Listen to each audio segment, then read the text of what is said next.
Hello, I'm Isaac Hayes III, founder and CEO of Fanbase, and I'm here with a very important message. We are at a turning point in the Black community where we must have equity in the apps we use that scale to billions of dollars. But this time, we own the infrastructure, we own the culture, and we shape the future. And Fanbase is the future. Fanbase combines the free functionality of Instagram, TikTok, and YouTube into an all-in-one platform built for the evolution of social media and monetization. With over 1.4 million users, that's real proof that we are shifting the conversation of tech ownership and equity for creators. So right now, I want you to go to startengine.com/fanbase and invest today. The minimum to invest is $399. That gets you 60 shares of stock in Fanbase at $665 a share. This marks a turning point in Black ownership of social media. If we don't take this opportunity to own social media right now, we will always be customers to our own creations. And that can't go on. So once again, go to startengine.com/fanbase and invest today. We must own the platforms where our voices live, our stories matter, and where our culture drives the world. Thank you.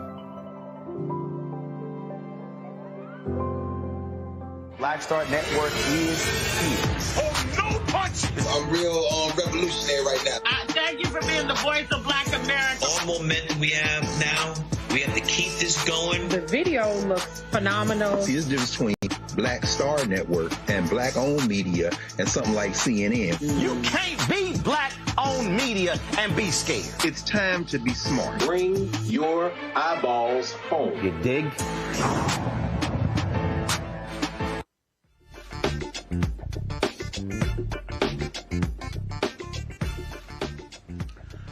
Hey folks, today is Friday, November 14th, 2025, coming up on Roland Martin Unfiltered, streaming live on the Black Star Network. Today is my 57th birthday. It's a jam-packed show.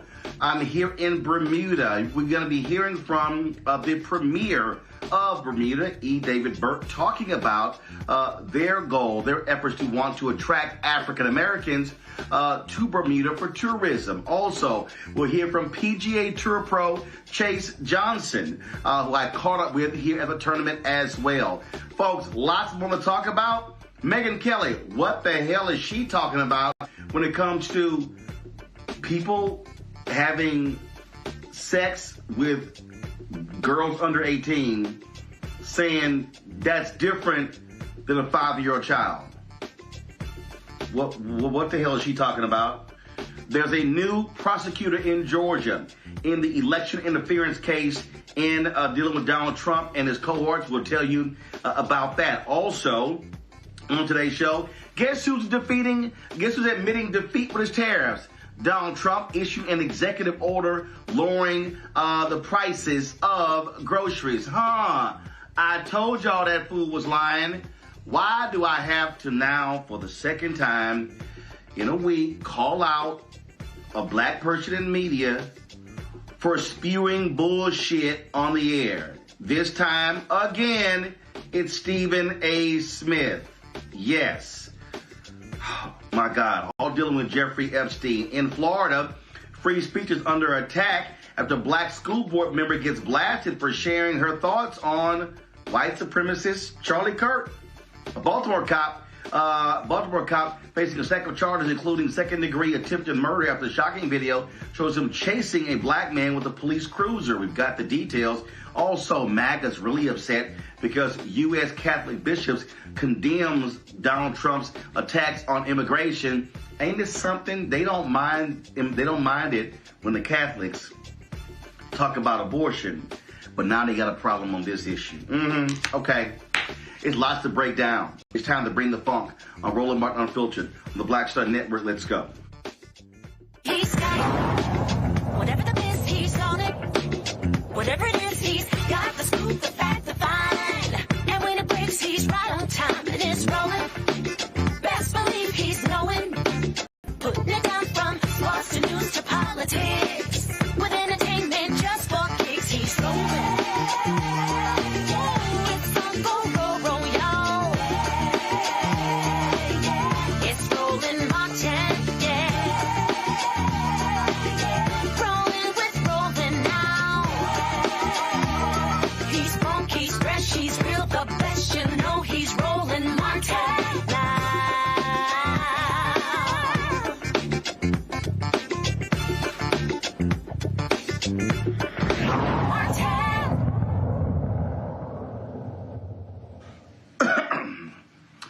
After Fulton County State's Attorney, District Attorney Fannie Willis was removed from the case in Georgia, the election interference case, Republicans dragged their feet over naming a prosecutor. The deadline was approaching. Well, guess what? There's now someone who's going to be doing this. That's right. The leader of the Prosecuting Attorneys Council of Georgia, Peter Skandalakis, is going to be taking over the case. His organization was unable to find another prosecutor, and he chose to lead the prosecution due to his familiarity with some of the immense deep case of files. And remember, Fannie Willis filed against Donald Trump, indicted Donald Trump and 18 others in August of 2023 using Georgia's anti-racketeering laws, saying they were involved in a scheme to overturn the results in the state. Now, we also know what happened with the whole deal with the boyfriend. Trump countered it with the court. It was all kind of drama all the way up to the Georgia Supreme Court. But it's now, that whole mess is now dealt with. Now they have a prosecutor. Now this case is going to move forward. And now, hopefully, we can see some justice prevail against this thug, this twice-impeached, criminally convicted con man in chief, Donald Trump. My panel, Matt Manning, civil rights attorney out of Corpus Christi, Waikuni Siant, CEO and co-founder of Politicking, DC, Michael Imhotep, host, African History Network show. And I'm sure Matt is just enjoying me rocking this 12th man jersey of the number 3 ranked team in the country. And it's not his little school in Austin. All right, let's get to it. Thank goodness this is going to move forward. Michael, a lot of folk were scared. Actually, I'm sorry, Matt, my bad. Sorry, Matt. A lot of folks were scared that these folks in Georgia were going to allow the deadline to expire and let Trump get off. Now we have a prosecutor, and now he can be held into account. Just your thoughts on this decision. Well, I think this decision really is about as ugly as that jersey you have on, Roland, because I think it's much ado about nothing. Reading the article, I was really dismayed because the reason he appointed himself is because he couldn't get anybody else to take the case. I suspect what's going to happen is that he's going to find a way to tank this case and say that he looked at it and he's, relying on the immunity decision or some other reason, and is going to say that this is an unsupportable case. I don't want to be a pessimist, but I don't really think there's anything looming positively down the road in terms of this case being prosecuted, because he's basically got backed into having to prosecute this case. And I think that is not going to bear well for the prosecution of the case, particularly because it was already one that was kind of a sprawling, difficult case in terms of the application and the nuance. This is not the normal application of a RICO case. So I think what's going to happen is they're going to find a way to dump the case, and they're going to say that Fani Willis, messed it up from the beginning, and they're going to try to scapegoat her, and nothing's going to happen to Donald Trump. Now, what we do have is that Fulton County Superior Court Judge Scott McAfee has dropped 3 charges out of the dozens in the case. Today, I'm reading this story here from CBS Atlanta. On Friday, McAfee ordered that counts 14, 15, and 27, conspiracy and criminal attempt to file false documents and filing false documents, respectively, should be dismissed. Trump had been charged with 2 of the counts, 15 and 27. McAfee had signaled in September 2024 that he wanted to remove the charges, arguing that they lie beyond the state's jurisdiction. He was not able to officially drop the charges until the case was remanded to him, which did not happen until Fulton County DA Fani Willis' disqualification was finalized in the Georgia courts. The judge had previously quashed 6 counts in the indictment, including 3 against Mr. Trump in March 2024. Even with the counts removed, 32 remain, including an overarching racketeering charge brought against the remaining 15 defendants. Winconi?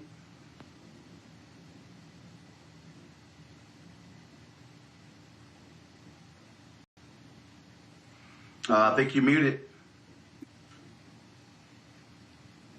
Thanks, Roland. Happy birthday, by the way. I agree with what Matt. I appreciate it. I think, absolutely. I think the most exciting part of this case was that it was the most likely of all the various criminal charges surrounding Trump to go to trial, because it was actually going to be a state case handled by a local Georgia prosecutor.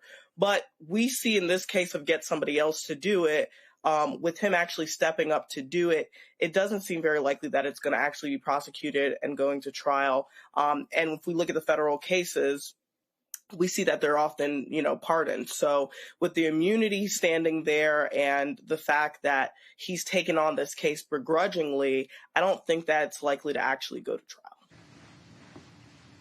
Michael?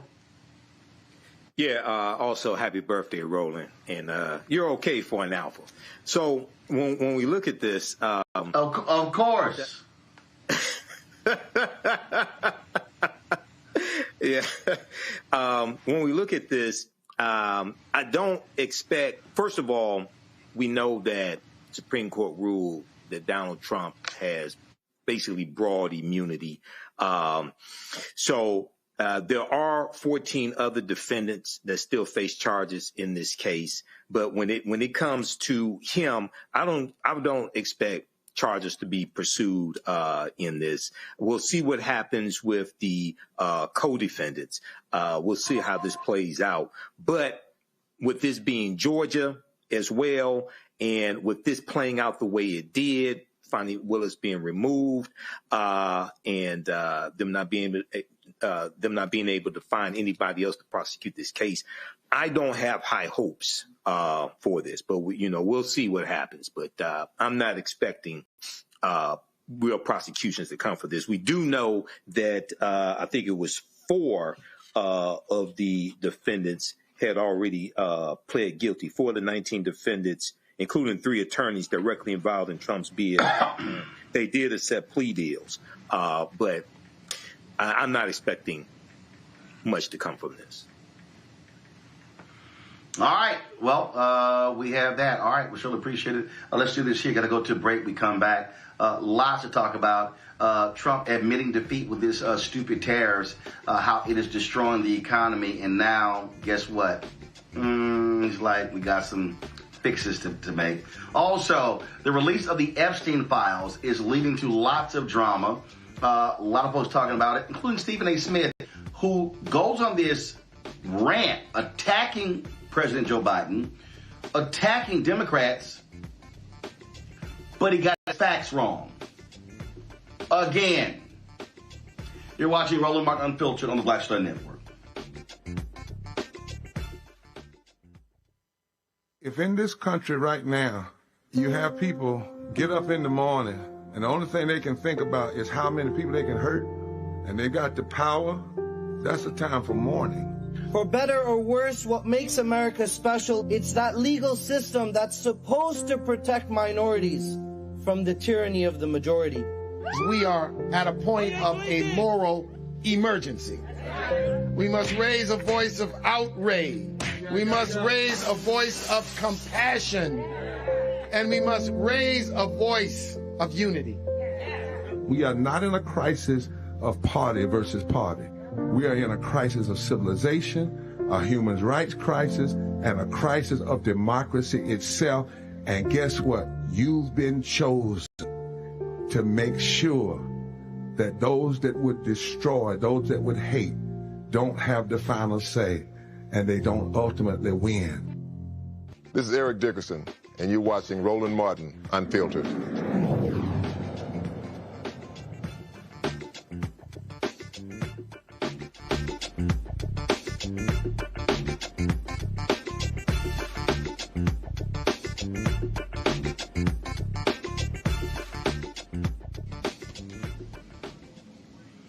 Last 48 hours, a lot of stuff being talked about in Washington, D.C. as a result of these emails from Jeffrey Epstein being released. Donald Trump is losing his mind. He's cussing everybody out. He's mad, upset. Now he's talking about unleashing the Department of Justice against Bill Clinton and every single Democrat. He is absolutely losing his mind.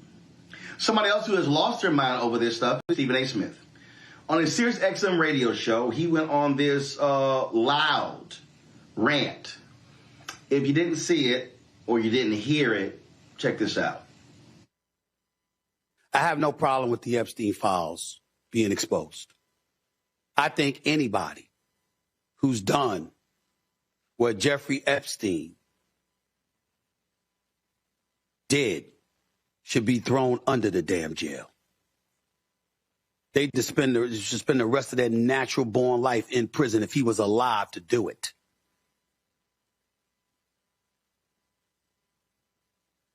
Young girls being sexually molested is as disgusting as it gets. It is as vile as it gets. We ain't making any excuses for anybody like that. What a despicable, despicable human being. There's a special place in hell for people like that. But that's not what anybody can definitively associate the president with. He knew Epstein, so did Bill Clinton.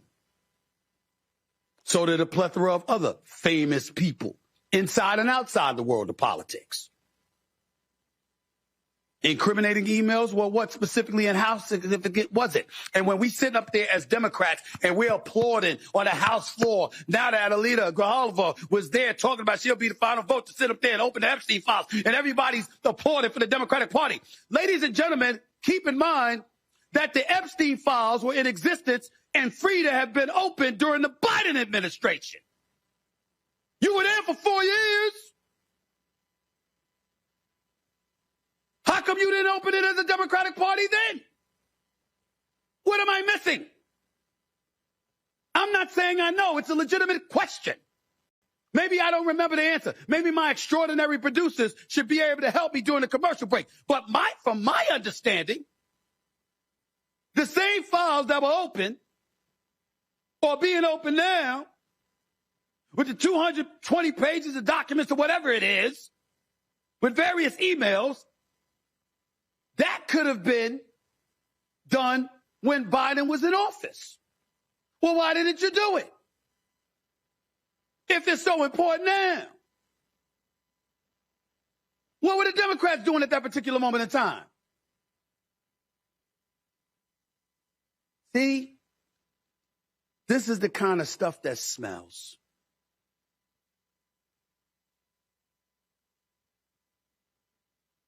Because my attitude is just deducing how much they despise Trump is if there was some real bona fide dirt on him, since you went after him with the 34 felony convictions, which essentially was deduced to him paying hush money to Stormy Daniels, a porn star, So she wouldn't reveal their happenings with one another leading up to the election in 2016. Okay? If you had something like that you were willing. Okay. Stephen A. says, maybe I'm missing something. You are. Then he says he's an extraordinary producer. And maybe they could research it. Yeah. How about you do the damn research before you go on the air on an epic rant, Stephen A? Like, I don't understand why black people or other folks with shows don't know how to do research before they open their mouths. What you just heard is misinformation and disinformation. Do you know who corrected Stephen A? Somebody named Julie K. Brown. Julie K. Brown is a reporter for the Miami Herald. It has been the Miami Herald that has done amazing reporting on the Epstein case. We know about all the details of what's happened with Jeffrey Epstein, the previous deal being cut, the sweetheart jail deal he got because of Julie Brown and the reporters of the Miami Herald. This is what she tweeted. This is a complicated case with a, quote, all caps, a lot of files. So I know it's easy to confuse what's what. What Stephen doesn't understand is that the emails released Wednesday are from Epstein's estate. They were obtained from Epstein's lawyers pursuant to a subpoena that was issued by the House Oversight Committee, lawmakers. These documents are separate from the criminal case files held by the DOJ and the FBI that Trump and Bondi, the Attorney General, promised to release after the election. As for why Biden and the Democrats didn't release the criminal case files, Maxwell, Ghislaine Maxwell, the associate of Jeffrey Epstein, Maxwell's criminal case was still open during the Biden administration. She wasn't convicted until late 2021, and then she appealed her conviction. Generally, it's not a good idea to open your evidence files when a criminal case is ongoing. We also don't know whether the FBI was still investigating other possible suspects who helped Epstein or participated in his crimes. If you are still targeting suspects, you don't want them to know you are zeroing in on them.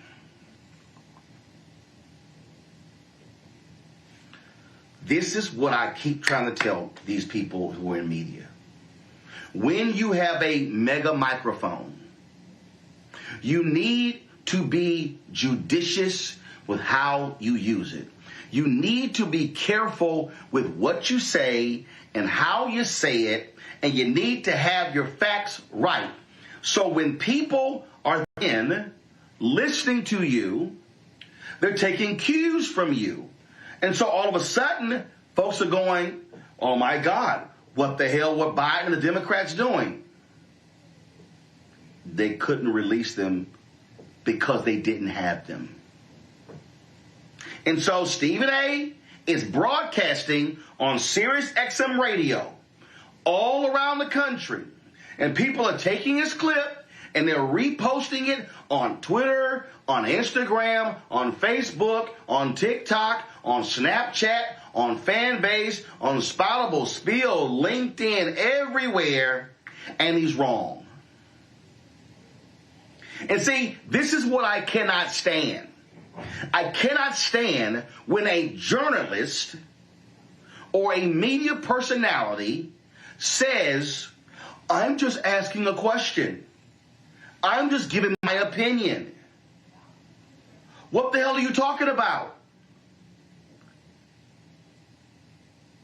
I get asking questions. So here's how it worked. Stephen A., you and your producing team, you book experts like a Julie Brown. And in fact, it would be smart for y'all to book her on Monday or Tuesday or Wednesday or Thursday or Friday. What you do is you ask the experts the question. You say, Julie, you're a reporter with the Miami Herald. You've been covering this story for years. Can you explain to me why these files were released now and not when Biden was president? That's how you ask a question. But Stephen A. didn't ask a question. Stephen A. asked a question and then gave his answer to the question, and but before doing so, admitting he didn't actually know the answer. Do y'all know how dangerous that is? That's the equivalent. That's the equivalent of going off on a player for not suiting up. And then you find out later, oh, he was injured. Did you check and call before you attacked the player for being injured? This is what I'm talking about, Michael, and I'm sick of this.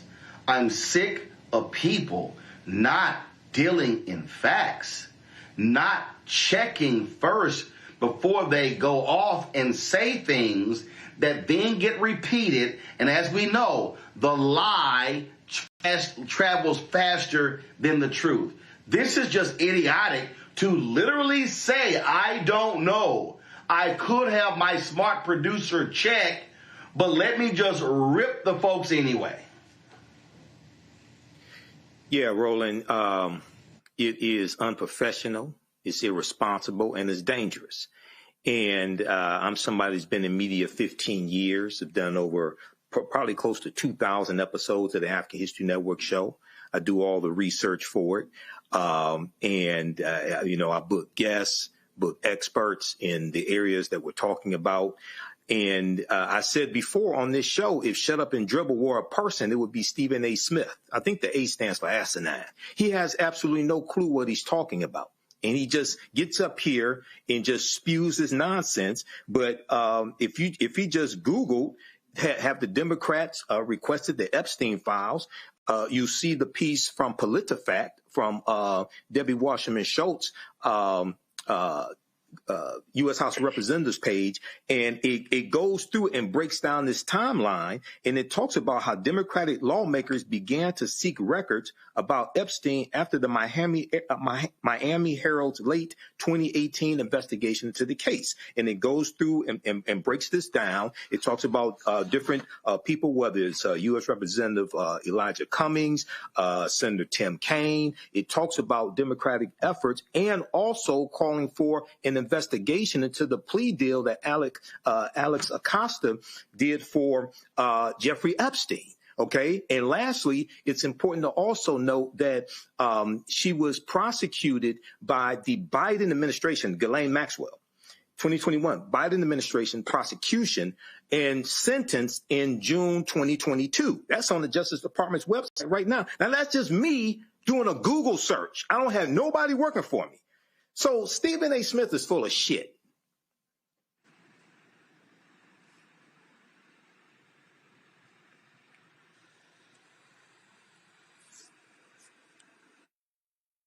I don't, when Coney, I'm just, here's a perfect example, when Coney, if you want to say, Democrats, why are you now making such a big deal out of the Epstein files? Okay, fine. You give that commentary, give that rant, whatever. If you want to say, hey, the people who also are really pushing this Epstein stuff is the hard right. Now, if you want to criticize them, okay, go right ahead.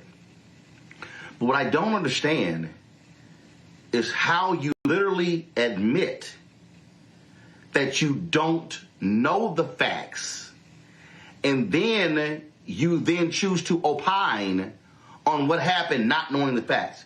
Here's the deal. I don't know all the ins and outs of the Jeffrey Epstein story. But what I do know is that I follow Julie K. Brown. And what I do know, Win Cooney, is that she follows me. And I have been following her Twitter feed for quite some time. And I get the facts from her. And if I had a question regarding this case that I wasn't sure about, it's a good bet. The first thing I'm going to do is go to her feed, because she truly is the expert on this, because she's been covering from day one. Well, that would be too intelligent for Stephen A. Smith to do, Roland. I want Black people to stop getting their political news from Stephen A. Smith. I hope that people didn't forget that 2 weeks ago, he was wrong about Jasmine Crockett, and he's wrong again. His track record has proven. So, control room, I've lost. Can you hear me, Roland?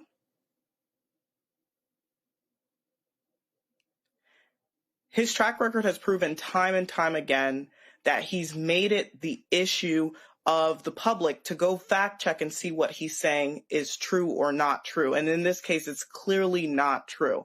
We already went through all the logistics on why his statements were erroneous. And then 2 weeks ago, when he spoke about his public critique of Jasmine Crockett, he was lambasted by Black media and the Black community for getting it wrong. Yet he's still not learned his lesson on how to fact check. He's still not learned his lesson on how to do basic research to ensure that what he's saying is right. And this is the issue with giving anyone with a microphone a platform. How does that continue to help the Black people that Stephen A. Smith has continued to posture himself as helping by miseducating them? Continuing to miseducate Black people is an issue. Not only that, but in this salacious rant, he makes it a party issue. I think anybody on this platform can agree that this is not a party issue. It's not about Democrats and Republicans. This issue is an issue about, something salacious like a sex crime involving minors, and everybody involved needs to be held accountable for it by, again, making it a Republican Democratic issue and saying, why didn't the Democrats unseal the files sooner? Why wasn't this done? Why wasn't that done? And pointing it to the Democrats.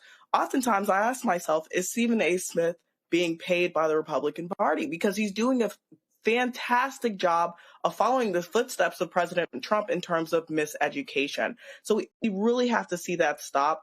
And if Stephen A. Smith is going to continue to posture himself as a champion of Black people, he needs to start by getting the facts right.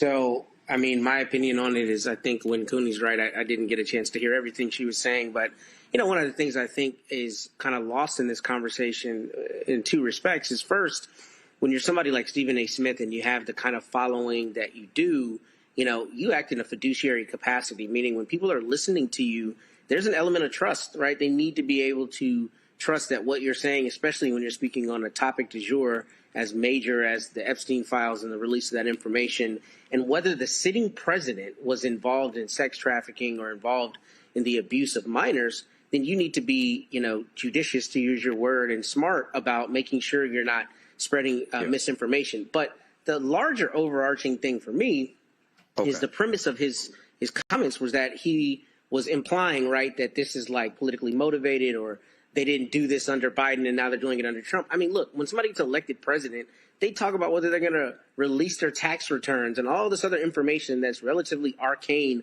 about that person's life. You mean to tell me it's a surprise or it's somehow immediately nefarious that the world and the country would want to know if he was involved in the sexual abuse of minors? Of course, you absolutely need to know that. And we live in a per se bizarro world where the president can even have this kind of relationship with a person like Epstein and not immediately be excoriated and run out of the White House. That alone is, I think, a proof positive sign of where our society is these days. But for Stephen A. Smith to imply that people should just, immediately read into that somehow there's something nefarious going on is stupid, because Trump's been trying to hide this information. We know the Republicans have been trying to hide it. And part of it is because if you're that close to somebody, then there's a good chance you saw and or participated in things, and the American people absolutely need to know that about their sitting president. So none of that surprises me, and I think he's got a fiduciary duty to be better about the information or misinformation that he's putting out. Thanks for that analysis, Matt. You're watching Roland Martin Unfiltered on the Black Star Network. We'll be back in a few minutes. Hatred on the streets, a horrific scene, a white nationalist rally that descended into deadly violence. White people are losing their damn minds. As an angry pro-Trump mob storms the U.S. Capitol, we've seen shooting. We're about to see the rise of what I call white minority resistance. We have seen white folks in this country who simply cannot tolerate black folks voting. I think what we're seeing is the inevitable result of violent denial. This is part of American history. Every time that people of color have made progress, whether real or symbolic, there has been what Carol Anderson at Emory University calls white rage as a backlash. This is the rise of the Proud Boys and the Boogaloo Boys. America, there's going to be more of this. Here's all the Proud Boys, guys. This country is getting increasingly racist in its behaviors and its attitudes because of the fear of white people. The fear that they're taking our jobs, they're taking our resources, they're taking our women. This is white fear.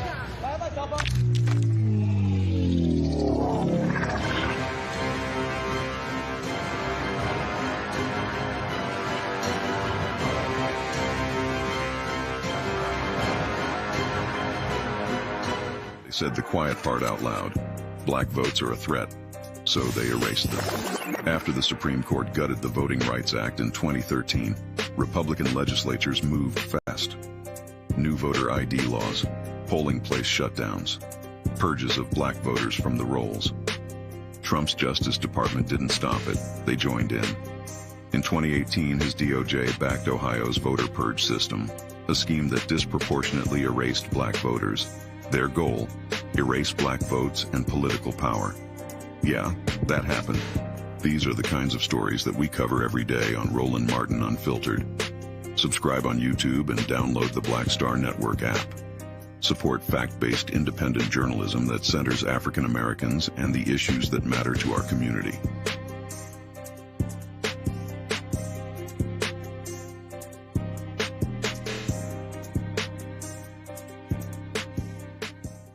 Next on the Black Table with me, Greg Carr. The United States is the most dangerous place for a woman to give birth among all industrialized nations on the planet. Think about that for a second. That's not all. Black women are 3 times more likely to die in this country during childbirth than white women. These healthcare systems are inherently racist. There are a lot of white supremacist ideas and mythologies around black women, black women's bodies, even black people that we experience painless, right? Activist, organizer, and fearless freedom fighter Monifa Akinwole Bandele from Moms Rising joins us and tells us this shocking phenomenon, like so much else, is rooted in unadulterated racism. And that's just one of her fights. Monifa Bandele on the next Black Table here on the Black Star Network. If in this country right now, you have people get up in the morning and the only thing they can think about is how many people they can hurt, and they got the power, that's a time for mourning. For better or worse, what makes America special, it's that legal system that's supposed to protect minorities from the tyranny of the majority. We are at a point of a moral emergency. We must raise a voice of outrage. We must raise a voice of compassion. And we must raise a voice of unity. We are not in a crisis of party versus party. We are in a crisis of civilization, a human rights crisis, and a crisis of democracy itself. And guess what? You've been chosen to make sure that those that would destroy, those that would hate, don't have the final say, and they don't ultimately win. Hey, I'm Malcolm Lee, and you're watching Roland Martin Unfiltered.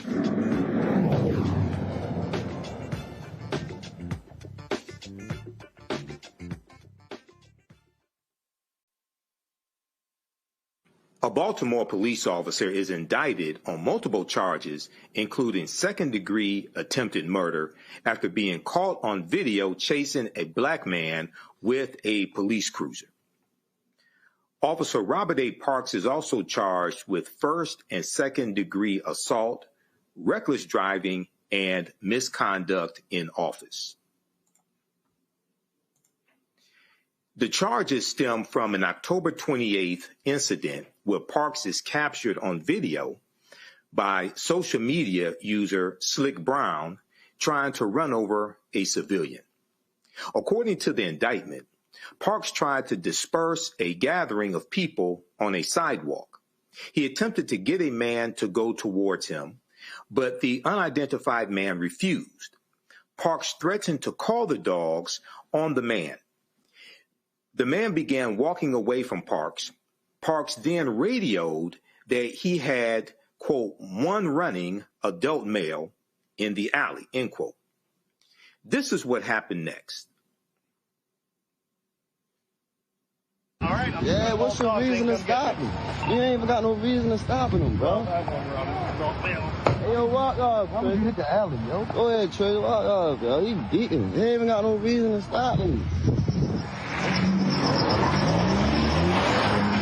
Hey, yo, what the fuck? You gonna hit him with the car? Yo, what the fuck, bro? Yo, hell no, yo. Hey, yo. Come back this way, yo.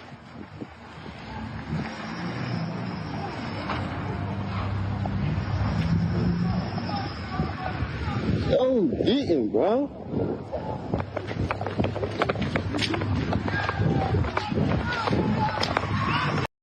That's his dumb ass. Fucking dummy.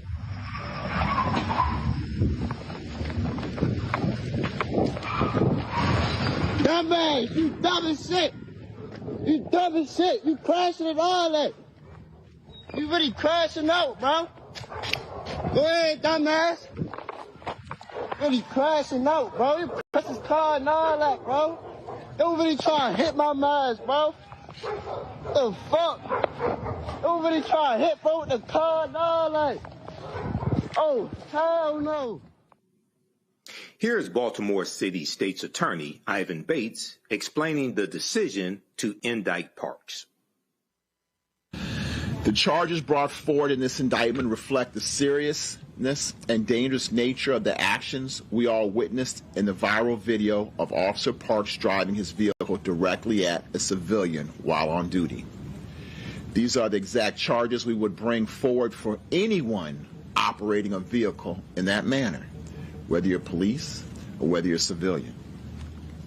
When a police officer threatens the safety of those who are sworn to protect, it erodes the crucial trust between the community and law enforcement that is critical to the historic reductions in violent crime in our city and essential to keeping Baltimore safe. Parks has been with the Baltimore Police Department since 2020 and turned himself into the authorities on Wednesday morning. If convicted, Parks faces a maximum sentence of 65 years in prison. You're watching Roland Martin Unfiltered on the Black Star Network. We'll be back in a few minutes. This week on The Other Side of Change. Book bans, anti-intellectualism, and Trump's continued war on wisdom. This is a coordinated backlash to progress. At the end of the day, conservatives realized that they couldn't win a debate on facts. They started using our language against us, right? Remember when we were all woke and the woke movement and all that kind of stuff? Now everything is anti-woke, right? When we were talking about including diversity, equity, inclusion, higher education, now it's anti-DEI. All this are efforts to suppress the truth because truth empowers people. You're watching The Other Side of Change only on the Black Star Network. Hey, I'm Mark Morial, President and CEO of the National Urban League, and I'm watching Roland Martin Unfiltered.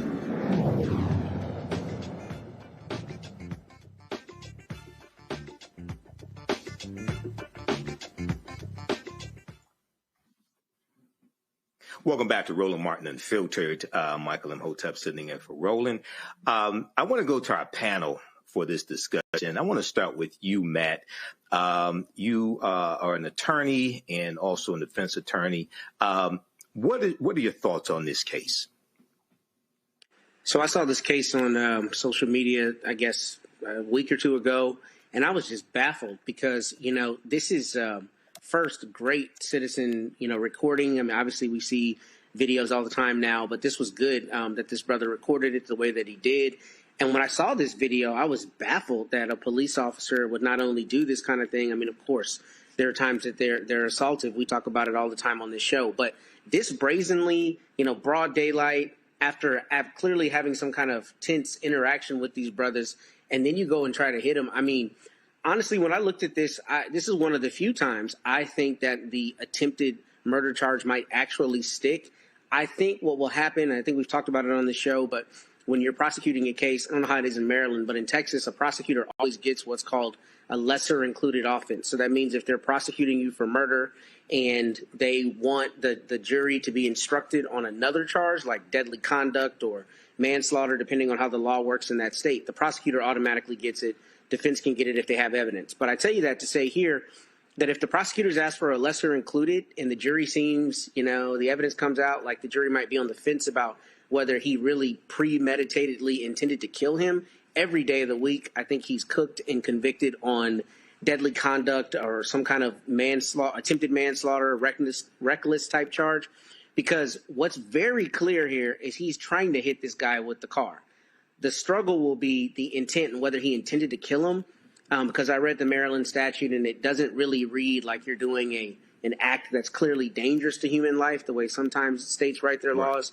Here, it's a premeditated intent to kill. I think that may be a little bit of a difficult issue for the jury. But I think this guy is dead to rights. If I were defending him, I would be trying to get a plea deal because there is absolutely no question about what happened.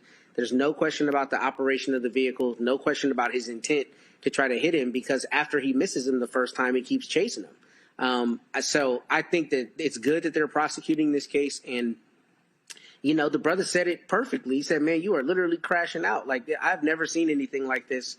And I've watched thousands of police videos. And I'm not surprised that they charged him with this. And I wouldn't also be surprised if the feds came in and prosecuted this because this is just, you got to lay the hammer down on someone like this. So he's going to get a lot of time.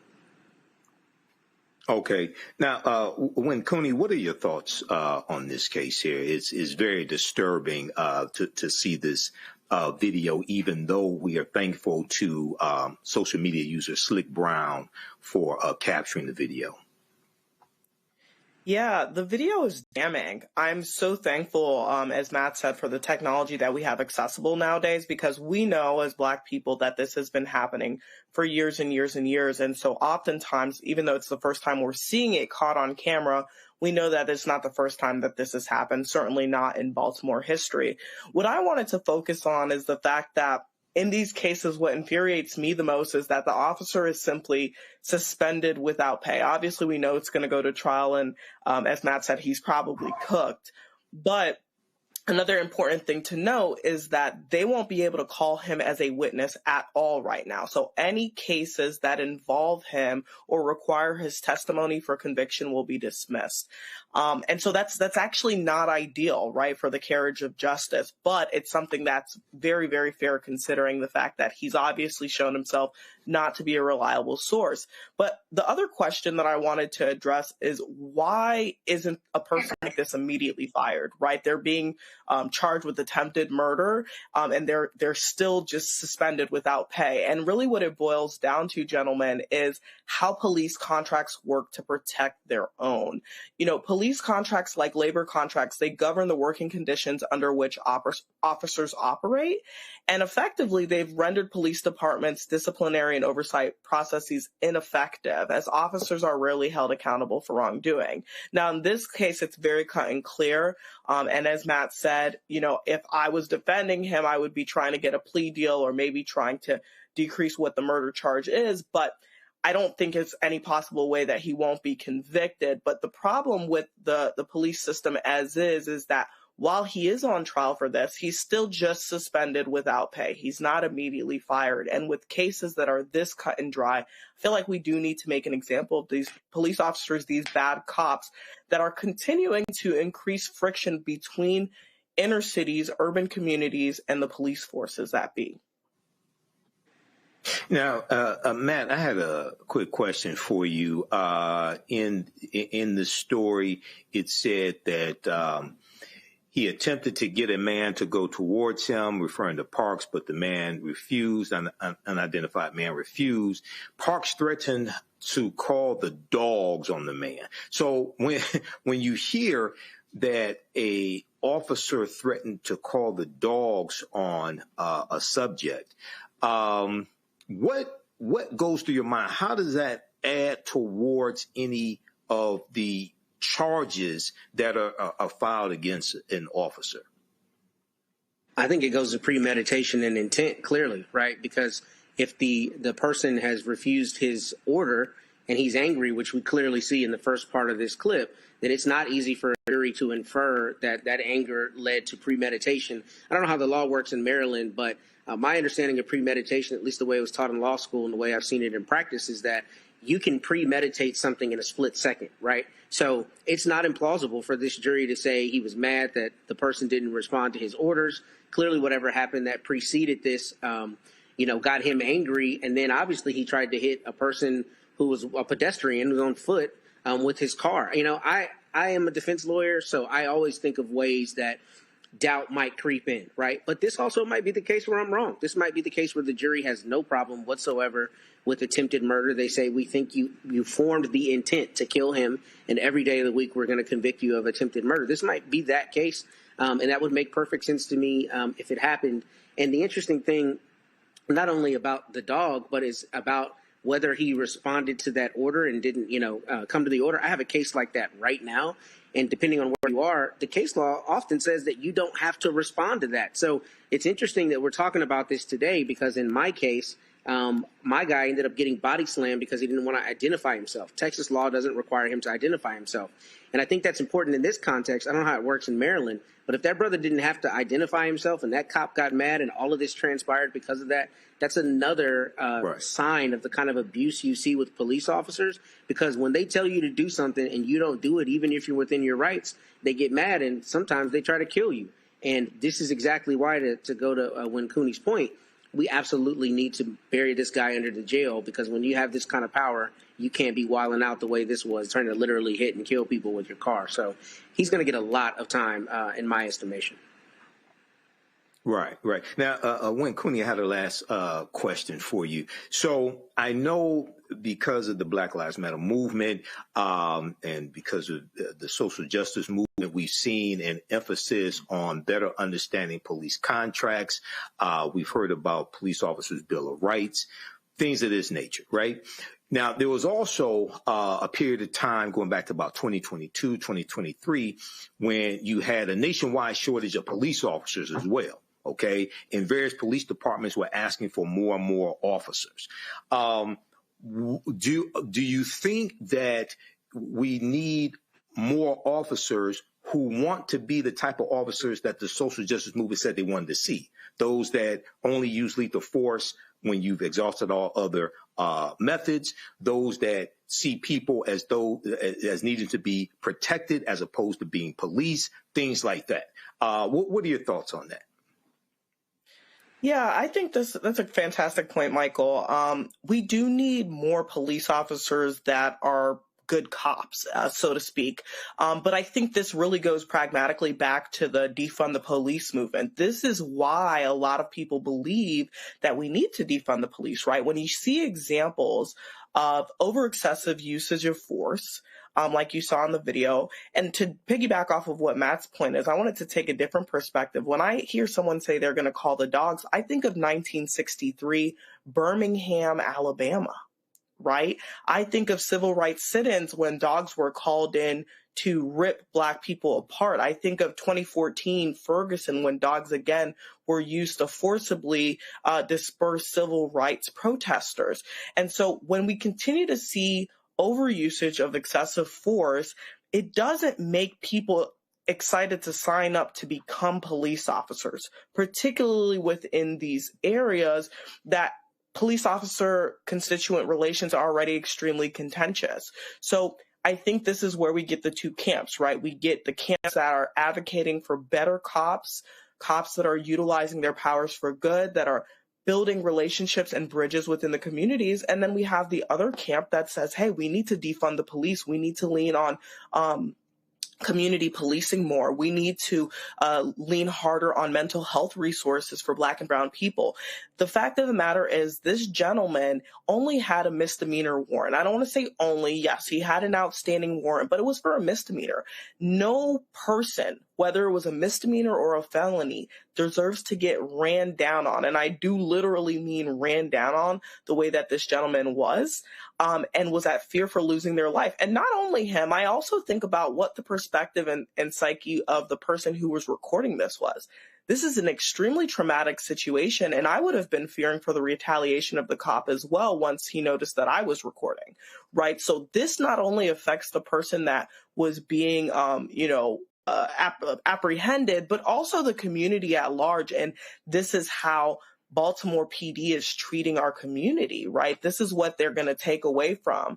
And that makes them not want to, send their kids out into the streets for after school programs. That makes them not want to allow, their students to go down the street and play or go to the ice cream truck. It has so many implications on these communities.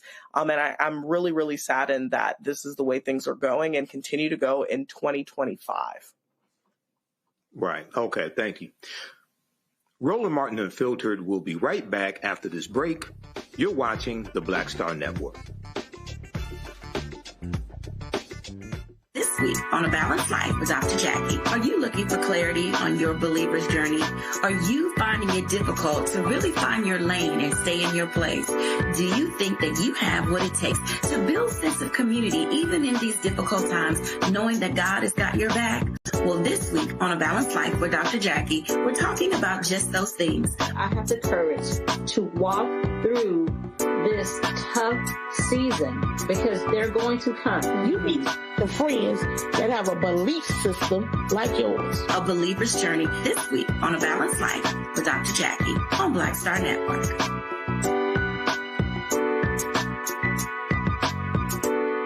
This week on the other side of change. Book bans, anti-intellectualism, and Trump's continued war on wisdom. This is a coordinated backlash to progress. At the end of the day, conservatives realized that they couldn't win a debate on facts. They started using our language against us, right? Remember when we were all woke and the woke movement and all that kind of stuff? Now everything is anti-woke, right? When we were talking about including diversity, equity, inclusion in higher education, now it's anti-DEI. All this are efforts to suppress the truth because truth empowers people. Watching the other side of change only on the Black Star Network. Hatred on the streets, a horrific scene, a white nationalist rally that descended into deadly violence. White people are losing their damn minds. As an angry pro-Trump mob storms the U.S. Capitol, we've seen We're about to see the rise of what I call white minority resistance. We have seen white folks in this country who simply cannot tolerate black folks voting. I think what we're seeing is the inevitable result of violent denial. This is part of American history. Every time that people of color have made progress, whether real or symbolic, there has been what Carol Anderson at Emory University calls white rage as a backlash. This is the rise of the Proud Boys and the Boogaloo Boys. America, there's going to be more of this. Here's all the Proud Boys, guys. This country is getting increasingly racist in its behaviors and its attitudes because of the fear of white people. The fear that they're taking our jobs, they're taking our resources, they're taking our women. This is white fear.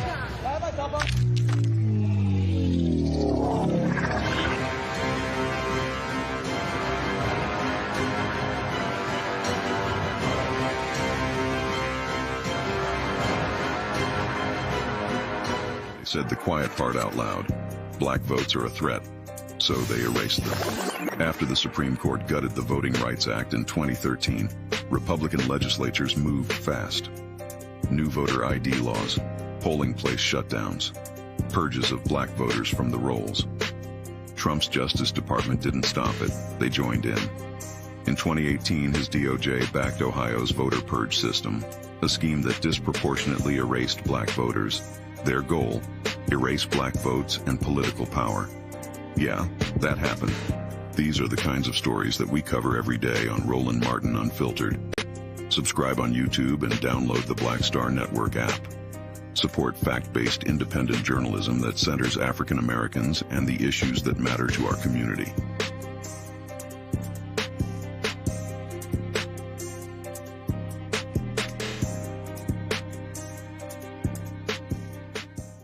This week on The Other Side of Change. Book bans, anti-intellectualism, and Trump's continued war on wisdom. This is a coordinated backlash to progress. At the end of the day, conservatives realized that they couldn't win a debate on facts. They started using our language against us, right? You remember when we were all woke and the woke movement and all that kind of stuff?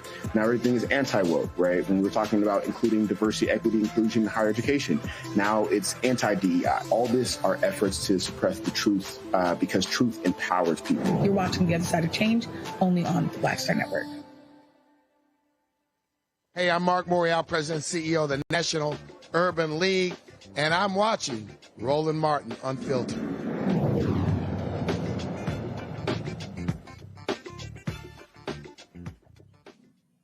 Charlotte, North Carolina is the latest city preparing for the Trump administration's immigration enforcement actions. Local officials report that federal immigration agents could start arriving as early as this weekend.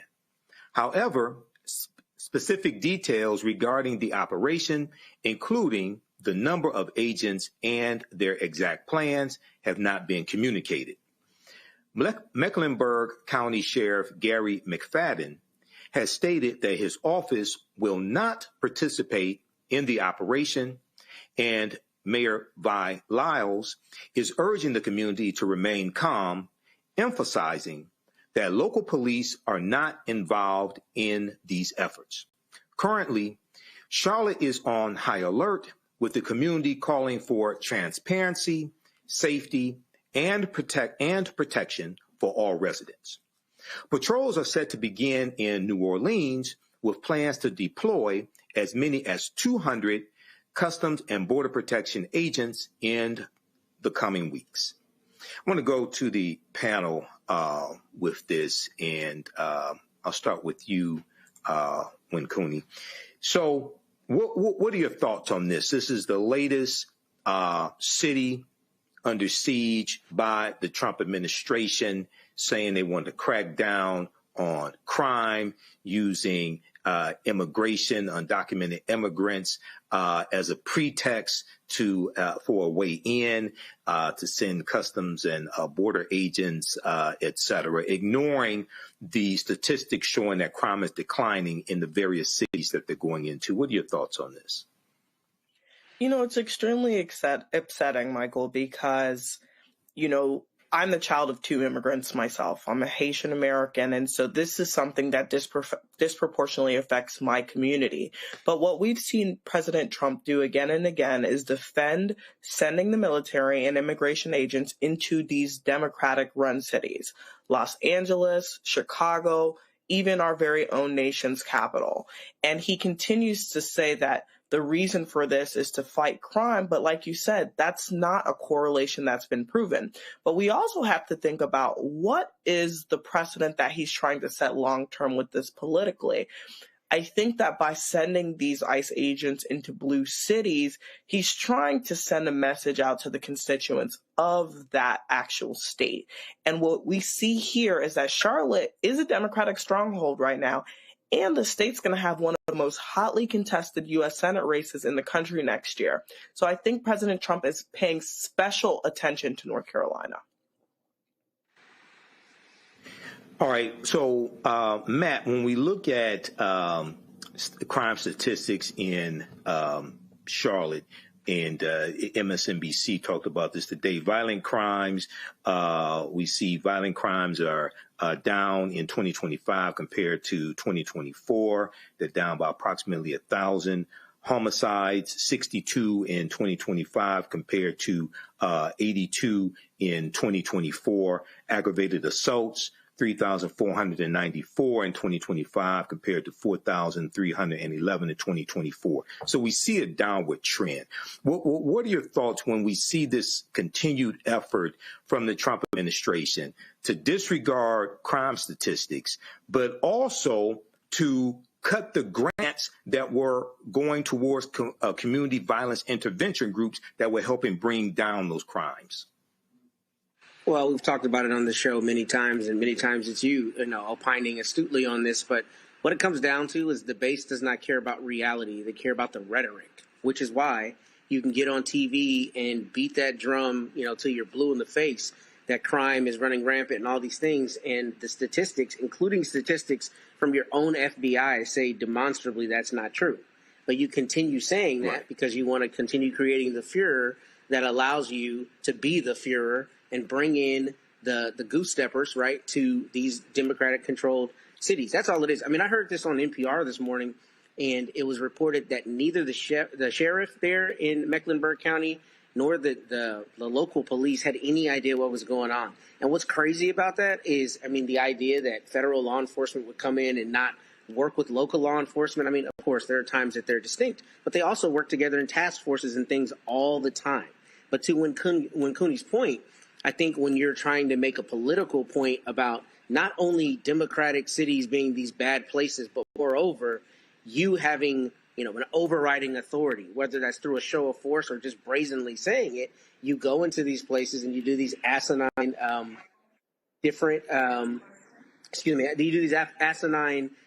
procedures, right, just to show a show of force. So this to me is stupid, and it's dumb that local law enforcement didn't know anything about it. And I think part of it is them licking their wounds because the judges ruled against them in Chicago and other places. But it's pointless, and it's purely to make a political point, I think, particularly where the actual evidence shows that it's not necessary. Okay, thank you, Matt. A free speech battle is brewing in Florida between the state's Board of Education and the Alachua County School Board, all because of a Facebook post. It started after School Board Vice Chair Tina Certain had some things to say about conservative Charlie Kirk in September regarding his memorial.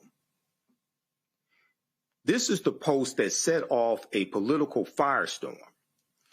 Tina Certain called Kirk a, quote, 31-year-old uneducated white boy, end quote. Now, state officials are calling her comments offensive and questioning whether she should stay in leadership. The drama unfolded as all 7 state board members grilled her in a tense meeting, questioning whether she could fairly represent all students. Check this out. I'd just like the opportunity to respond just because I know a memo that I issued in the immediate aftermath of an assassination that took place on a school campus, whether it's Bernie Sanders or Charlie Kirk, I've said it from the beginning, that same memo would have been sent. Educators are over young, impressionable minds, and when they are making comments celebrating a school shooting, it is unacceptable. You criticize that memo. So do you encourage such acts to be expressed by teachers? I think you do, and that's why your leadership continues to be a failure. You continue to not understand the point that this state board is trying to communicate to you. You are an example for these children. You are an elected member of a school board setting policy that impacts their daily lives. And so you want to criticize me all day, you have that First Amendment right. But the reality is what I did was make sure that teachers across the state understood that this rhetoric that is impacting the wife of our lieutenant governor, where people are receiving death threats as a result of that rhetoric, needs to be toned down. Why, teachers? Because they're over children, young, impressionable minds. And that is my job as the Commissioner of Education to make sure that we reminded them of what the example was that they were, something you still struggle with. And today, these posts that you're seeing are not just about Charlie Kirk. There is a repeated pattern, as our member just identified, Layla Collins. You talk about Charlie Kirk as an uneducated white boy. You bring race into this. You talk about this post as it relates to Asian stores. where it says, in 1999, I went to the Beauty Max on Main Street, my then 4-year-old daughter. They followed us around the store. It goes on to say, as a result of that experience, to this day, I've never been back. I avoid all Asian-owned stores. How do you think those comments make that community feel? And then we go on to the next post, number 3, where it says, in the district operated by A. Green, these again are your words, they move in and then want to change things, SMH. I figured my they is white people. Again, you bring that into your posts. It's ironic that you criticize Charlie Kirk's comments and not recognize that you do, you bring race into your post. The next slide, part 4.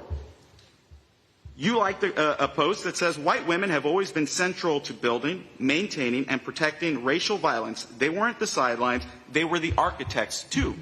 Again, what the board's point is having you recognize and appreciate the significance and the responsibility you hold as a member of a school board that makes decisions that impact children. And what is the example that you are setting for children? This is not the kind of behavior we want to see in our school system. We want to see civil discourse, respectful dialogue. I agree with you. I am a fundamental believer in the First Amendment. But what we are not going to allow happen in this school system in Florida is students be misled by adults into engaging in violent political rhetoric or calling people out because of the way God created them. We want everybody to be treated equally. Tina Certain stands her ground, insisting her posts are constitutionally protected speech made on her own time, not related to her official duties. This drama is unfolding while Florida is embroiled in a much larger free speech battle. Teachers and school officials across the state have faced discipline, backlash, and even lawsuits over social media posts reacting to Charlie Kirk's death. I'm going to go back to the panel with this. Matt, I'm going to start with you if you don't mind. So this, y'all know how I feel about this racist Charlie Kirk. Okay, so I'm going to go to you in just a minute. And Charlie Kirk has a history of anti-black statements that he said that are documented. Okay, what are your thoughts on this nonsense coming out of former Confederate state Florida?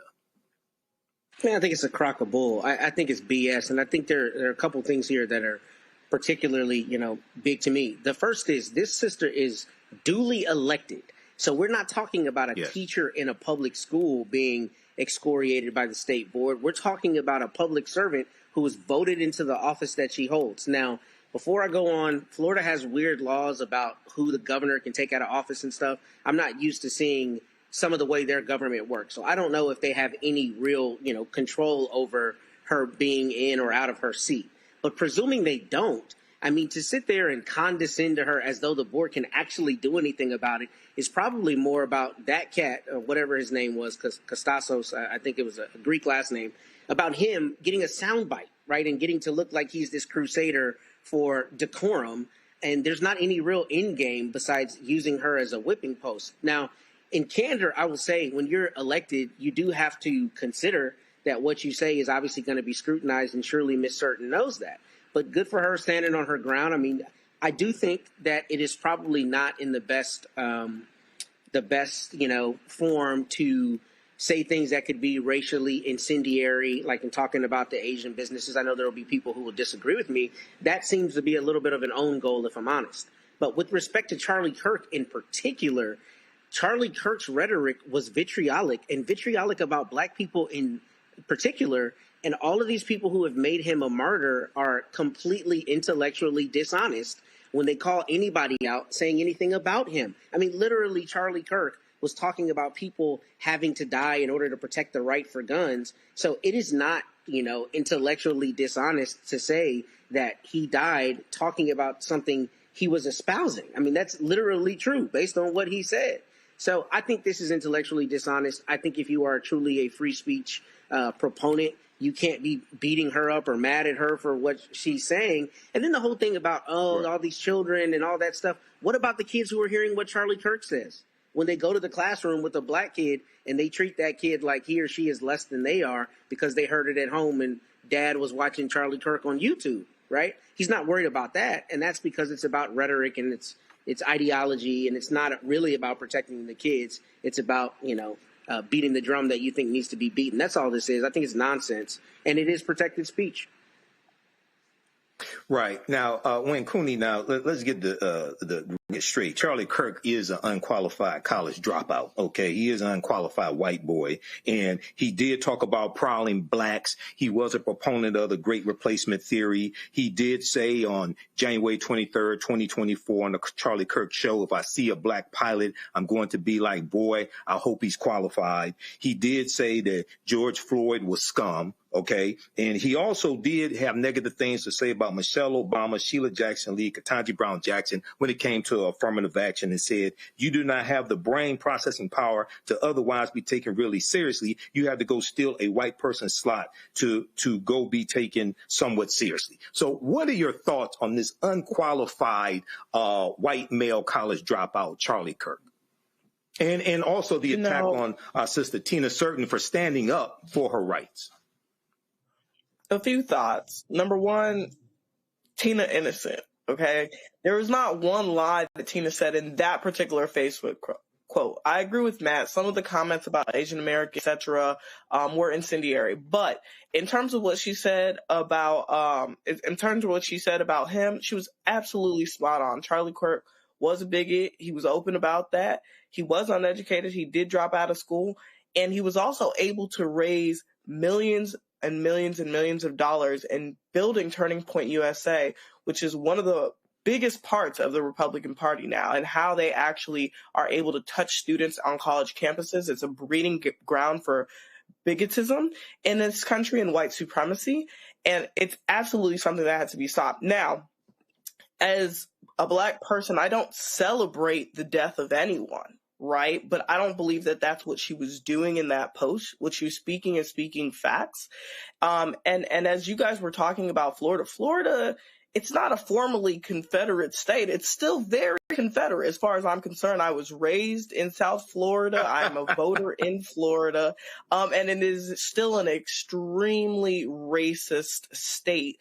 And so it is really, really important that we are questioning these types of racial rhetoric, especially when they're being, pillaged in the schools by someone like Charlie Kirk. Now, I think, like Matt said, Ms. Certain may want to think a little bit more about the personal views that she's putting online as someone who is elected in office, right?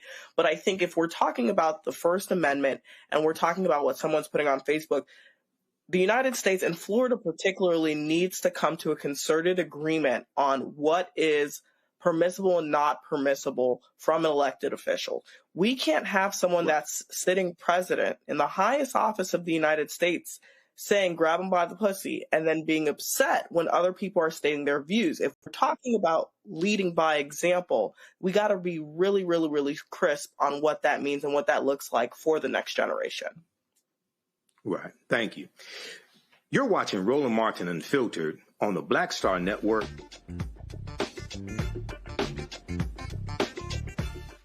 Next on the Black Table with me, Greg Carr. The United States is the most dangerous place for a woman to give birth among all industrialized nations on the planet. Think about that for a second. That's not all. Black women are 3 times more likely to die in this country during childbirth than white women. These healthcare systems are inherently racist. There are a lot of white supremacist ideas and mythologies around black women's bodies, even black people, that we experience painless, right? Activist, organizer, and fearless freedom fighter Monifa Akinwole Bandele from Moms Rising joins us and tells us this shocking phenomenon, like so much else, is rooted in unadulterated racism. And that's just one of her fights. Monifa Bandele on the next Black Table here on the Black Star Network.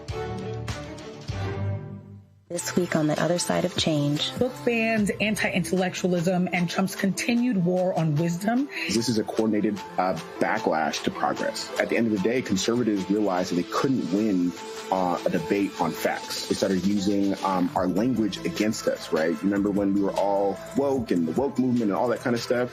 Now everything is anti-woke, right? When we were talking about including diversity, equity, inclusion, higher education, now it's anti-DEI. All this are efforts to suppress the truth because truth empowers people. You're watching The Other Side of Change, only on the Black Star Network. This week on A Balanced Life with Dr. Jackie, are you looking for clarity on your believer's journey? Are you finding it difficult to really find your lane and stay in your place? Do you think that you have what it takes to build a sense of community even in these difficult times, knowing that God has got your back? Well, this week on A Balanced Life with Dr. Jackie, we're talking about just those things. I have the courage to walk through this tough season because they're going to come. You need the friends that have a belief system like yours. A believer's journey this week on A Balanced Life with Dr. Jackie on Black Star Network.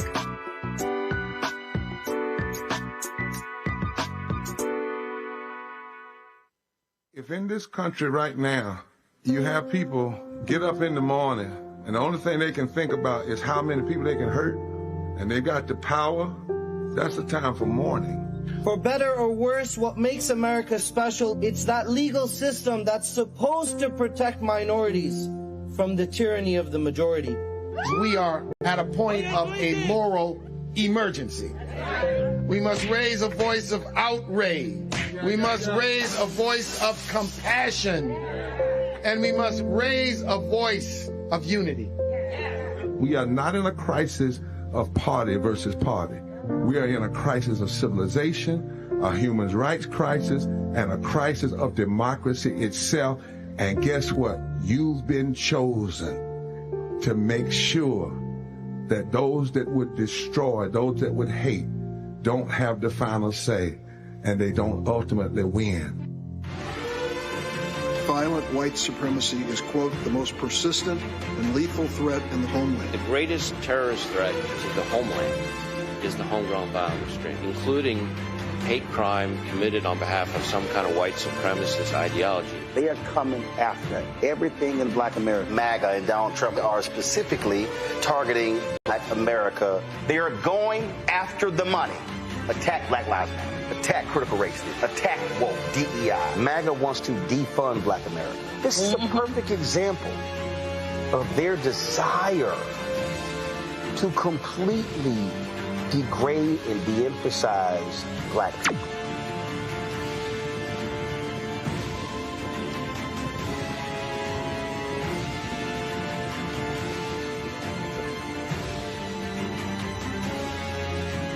I am Swing Cash, Basketball Hall of Famer, and you're watching Roland Martin Unfiltered.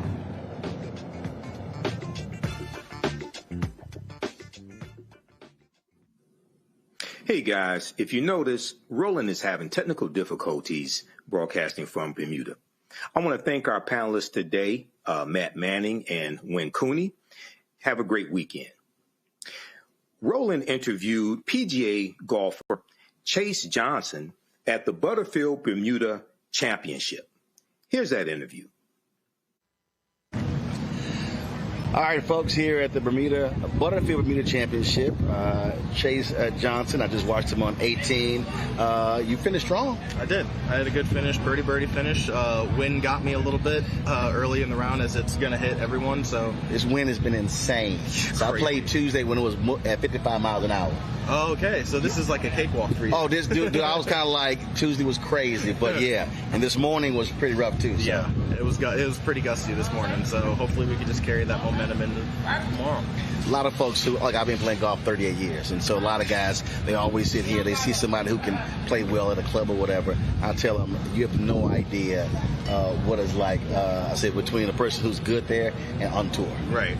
Yeah. I mean, it's a lot of subtle differences, but those subtle differences are the ones that make the biggest difference. So I had to get up and down a lot today. I mean, the score could have been a lot worse than it was, and I had some probably like 6 or 7 really nice up and downs, which you have to do on this course and in this wind.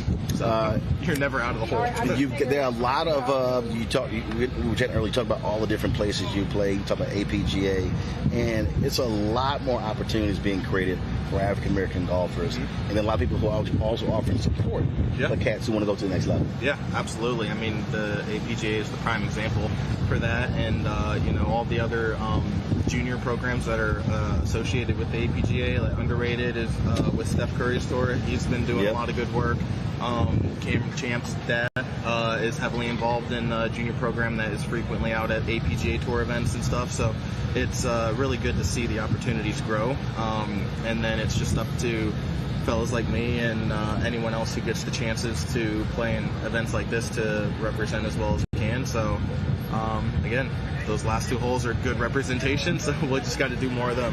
Absolutely. All right, then. Well, it's good to meet you. I appreciate it. And if folks want to follow you on Instagram, where they go? Chase Johnson 96. Okay. Nice and easy. All right, then. Well, I'll send a couple of folks your way. Awesome. I appreciate it. All right. Thanks so much. Thank you. All right. See you around. Take care. All right. Be well.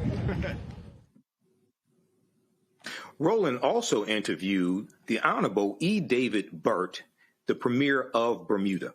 Here's that interview. We're here at the Baltimore Bermuda Championship, and so he's actually the reason I'm here. So here's the deal. So my wife comes to me 3 weeks ago and said that she and her Link sisters, they were going to Nashville, Uncle Nearest Farm, or some other tours. She's like, well, we're going at the same time as your birthday, and you probably, I'm like, go. I said, I have no interest on going any of those tours. So then I was sitting here, and I've gotten 3 different golf trips in different tournaments. I was like, PR, Mexico, Costa Rica. And I went, wait a minute. Premier Bermuda told me that tournament is the same time as my birthday. So that's when I sent a text to your former chief of staff. Yes. I had your phone number wrong. And then so she hit me back. And so the Tourism Authority hit me up. And so we're here. I've been doing my show from here as well. It's been absolutely fantastic. And my understanding, y'all signed a 3-year deal for this to continue. Oh, well, that would be news to me, Brother Martin. But yeah, that's what I read. That's what I read. What I would say is that it's a pleasure to have you here on the island.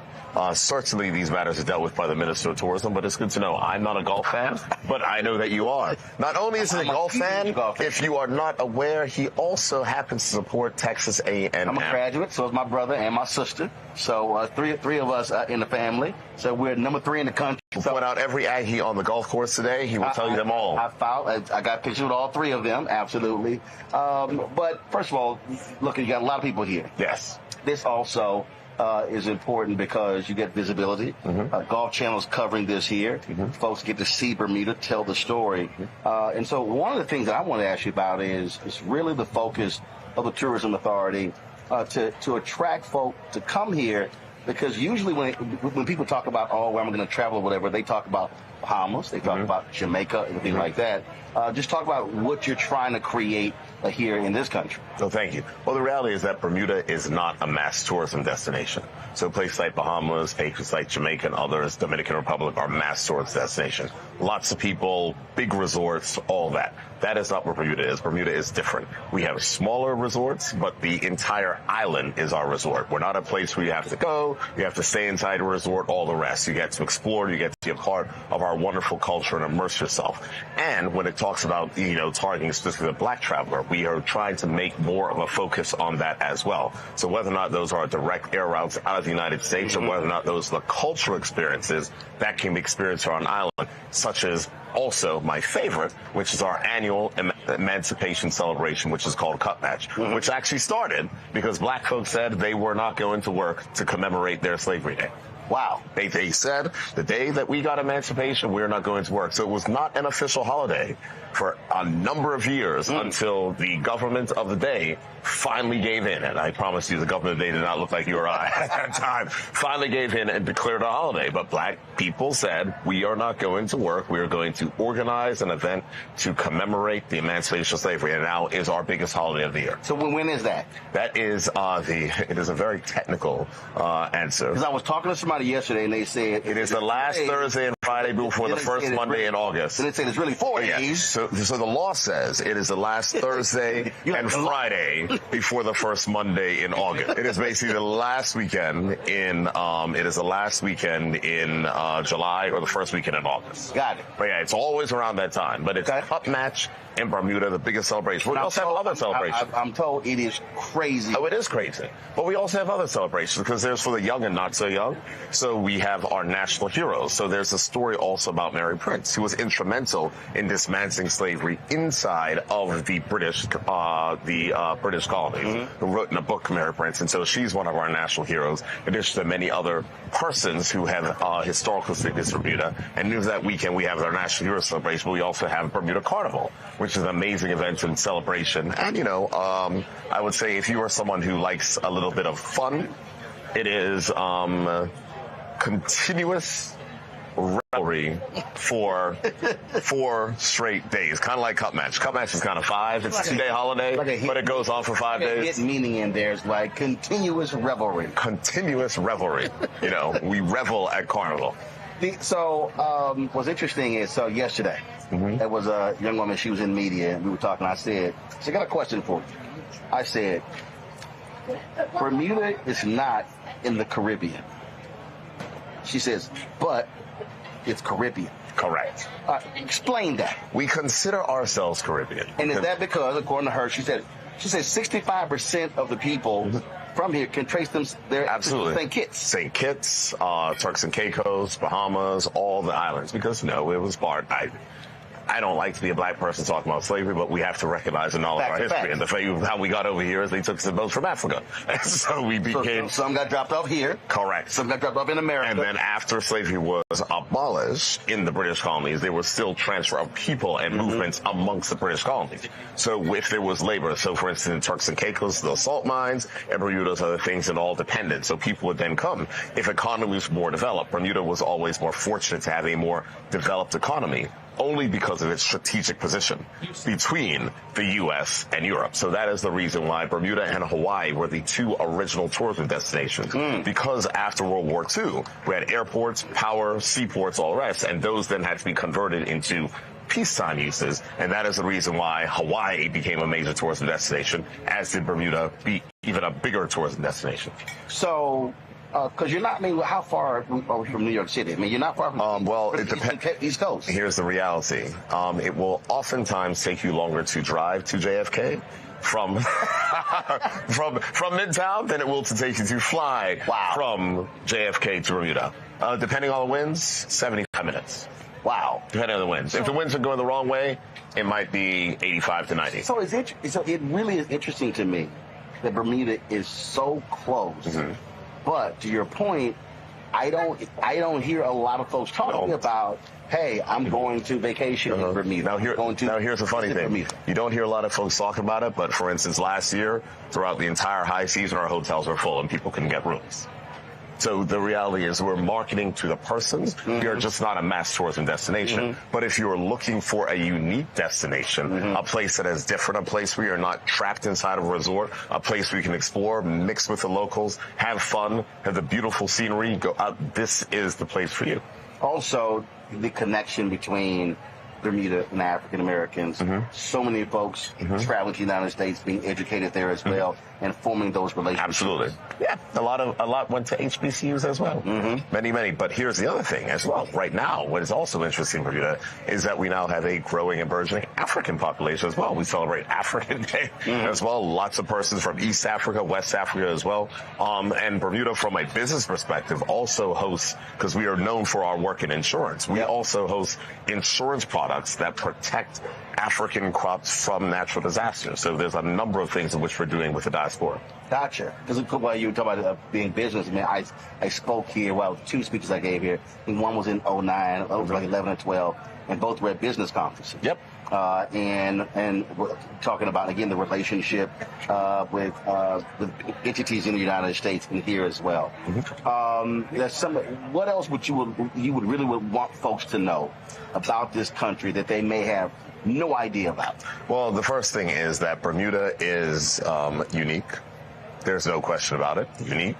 when people look at Bermuda, we are a temperate climate, so it is, we have seasons. We don't have snow, we don't have anything. It's a bit cooler in the winter. They have wind. Yes. Wind. We have wind. Tuesday was 55 miles per hour playing golf. And Brian Minnis hit me, he said. Hold a second, it was 55 miles an hour in New York, too. The same cold front that hit y'all came down and hit us. I wasn't playing golf there. Okay, I got you, see. Some people were. Plus, it was 41 there. And it was not 41 here. It was in the 70s here. It was 40s there. Everybody hit me. He said, you're insane.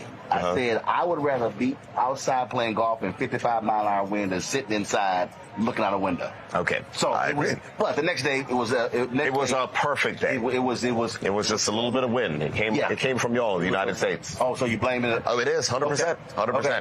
Came from y'all. But so we are close. We are not. So it is a quick flight. You might want to think about a weekend. You might want to think about something that you're just saying, you know what? I want to surprise my wife. I want to surprise my man. I want to do this. I want to do that. It is a simple trip, especially if you are in Boston, New York, Philly, D.C., and Miami, and Atlanta, Miami. Y'all looking to work with airlines to add more direct? Our largest hotel is reopening next year, so there'll be even more flights that are coming back online next year and the year after, because those things are driven by hotel capacity. So we just opened as a Regis Hotel. The Lauren Hotel has opened. The Cambridge Beaches has been renovated, and now our Fairmont Southampton will reopen as well next year. So when is what you call high season? The high season is during the summer. Okay. So the high season in Bermuda is considered between April and October, I would say. Got it. April and October. The best times to come to Bermuda, where you have the best mix of value and others, is September, because, it's after people go back to school. Right. So if you don't want to be around kids and all the rest, if you come in September, you can take your you take your vacation there. You don't have to worry about kids. And, of course, the hotels aren't as full, so the rates are better, and then you'll have availability on flights. So September is like the sweet spot, because it's still hot. It's still good. You can still have fun. You can still do the golf. You can still go out on the water. There's still events that are happening. Next year, I would ask people to, check it, go to Bermuda.com, because the Minister of Tourism has a mandate from me to have a full schedule of events from April up until October. And whatever it is that you want, whatever it is that is your type of thing, it will be happening during our summer season next year. April till October. Yes. And the best time to come in September. It's September, and the anniversary of Roland Martin Unfiltered and Black Star Network is September 4th. Got you. Okay. That's an idea. But that should not discount Cup Match, Carnival, or our annual holiday, Bermuda Day. And we also have this thing. You might be into sailing. I'm not so much into sailing. No, I'm not. I'm not so much. I'm going to get in trouble when people see this. But there is a sailing tournament here. Water's for the fish. The land's for... But hold on a second. I'm a land-based... Hold on a second. People go to F1 matches and never watch the cars or the things go around. Oh, but I drive fast. No, I was staying on land and watch them sail. But yeah, no. I'm not telling you to go in the water. I'm saying it's like this. Yeah. And so it's like an event. So we're doing that next year. It's come back next year. That's the beginning. That's the kickoff of the season, beginning of May. So as I said, go to Bermuda.com. We'll have the whole list. While they're selling, I'm playing golf. I mean, you can. That's my priority. There's a golf tournament around that time too. My wife knows that's only priority. Last one. So the sister came on my page, and she had the audacity to say that Deltas run this island. And I said, darling, I said, listen, my wife one of y'all, but no, I said, this is Alpha land. That's my understanding. Well, Alphas run the country. Soror, Delta Soror. I appreciate you. I just let her know. I just had to. First family. My apologies. Sorry. That's how we do it. Premier, I appreciate it. Brother Martin, great to see you. It's a pleasure to have you back. I'm glad to be here. Hope you enjoyed your time. I enjoyed it, and look forward to next year, because this really has been a fabulous tournament, and it's been a ball. Thank you. All right, appreciate it.